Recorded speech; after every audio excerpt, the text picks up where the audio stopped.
There's no other area of the country that's quite like Florida, and that's especially true if you're a Florida beef cattle producer. And joining me in the studio to talk more about the Florida beef industry is Woody Larsen, president of the Florida Cattlemen's Association. He's a rancher and a dairy cattle producer down here. Wes Williamson is the you're the president-elect, Wes.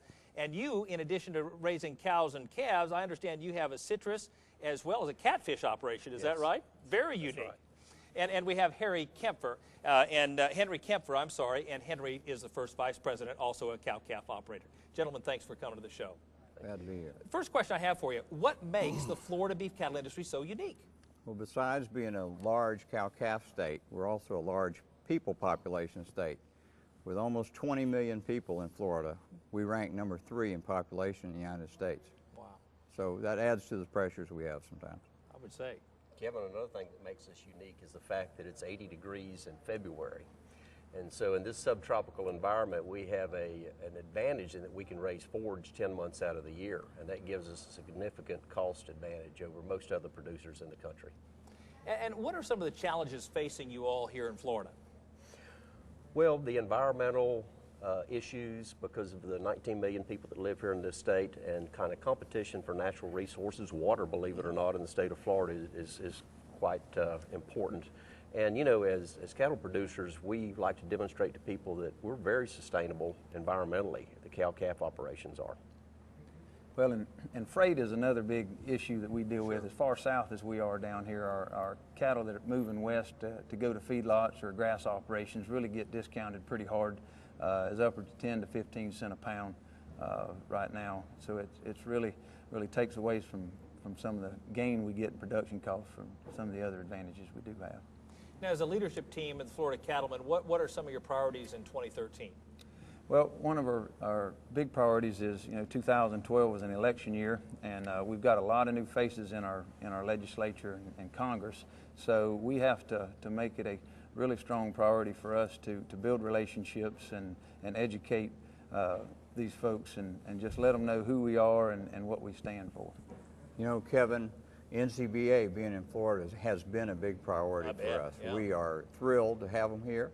We're happy to host them. And I think, we've been working on promoting NCBA to our Florida members. We've been encouraging them to come for at least a day or a couple days, enjoy the convention, enjoy the weather here too. I know you all are all very passionate both about the national organization as well as your state Cattlemen's Association. What are the benefits of being a member and being engaged in both? Well, some of the laws that affect us are state laws and some are federal laws.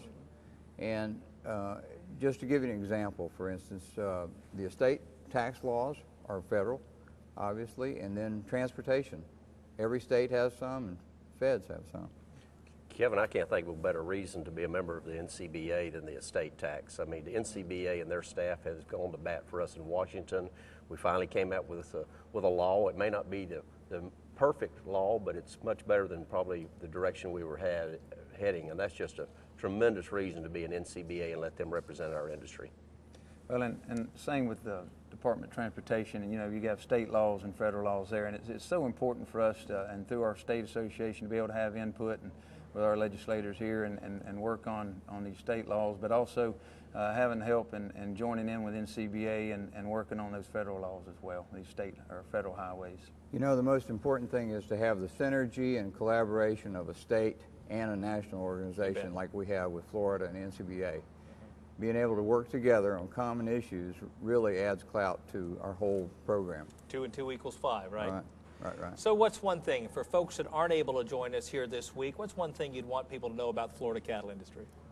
I want people to know that cattle ranching in Florida has been going on for almost 500 years. Wow. This year, Florida celebrates its 500th year of discovery. In 1513, it was discovered. Really? And 8 years later, the first cattle in North America were unloaded just a few miles south of Tampa Bay. Wow, I didn't know that. And we are a significant cow, calf, and beef producing state. We have around 1 million head of cattle here in this state, produce probably 800,000 head of calves, and the majority of those calves go out west to the feedlot states, to the Midwest and Texas and Oklahoma. That, and you know, we've got a lot of progressive breeders in Florida that really want to improve and have improved the quality of their cattle, you know, through genetics and nutrition. And people down here really worked hard to get a really strong herd health program. We like to think we've got a herd health program that's second to none, just because we understand the challenges that our cattle face when they go out west. So that's people have really worked hard to make those things better. Gentlemen, thanks for coming to the show. Thank you for all your hospitality. It's our pleasure. Thank you.